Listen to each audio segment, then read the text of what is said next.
Let me share with you an insightful story. Two monks, Yasmi and Nomi, are returning back to the monastery. On the way, they have to cross a river.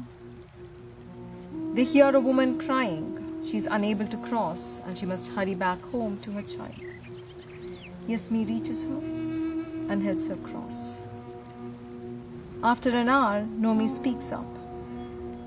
Do you know what you have done there? Our master said not to look at a woman. You went and spoke to her. Our master said don't speak to a woman. You touched her. Master said do not touch a woman. You carried her. Yasmi replied, but I dropped her half an hour ago. It is you who's still carrying her. These two characters represent our two inner states. The suffering state, where our baseline mood is sadness, irritation, and anger. And the beautiful state, which is filled with wholeness, calm, joy, and courage. Yasmi represents a beautiful state. Nomi represents a stressful state. Nomi was agitated before the event, during the event, and after the event.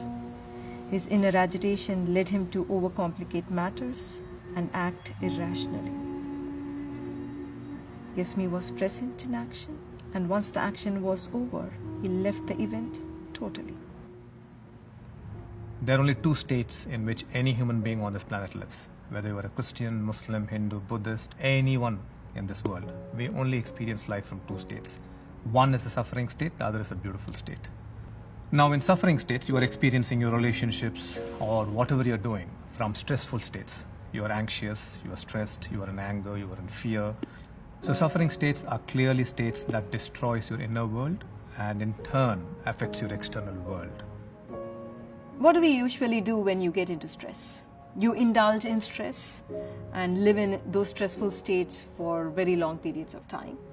Or you distract yourself. You distract yourself through entertainment and sometimes through addictions. And you experience a dopamine high.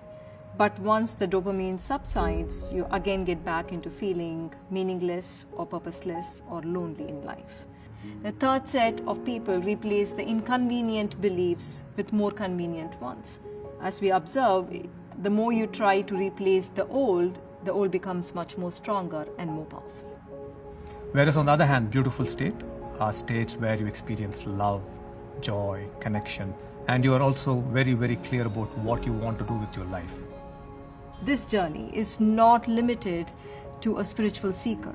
This journey is for anyone and everyone who wants to live a beautiful life.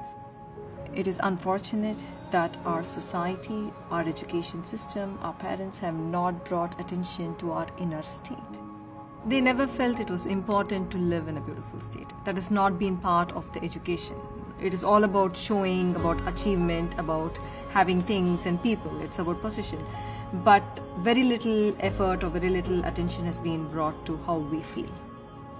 As we move past life, as we move past the experiences of rejection, of loss, of separation, and as we move through suffering, we really do not know what to do with that suffering state.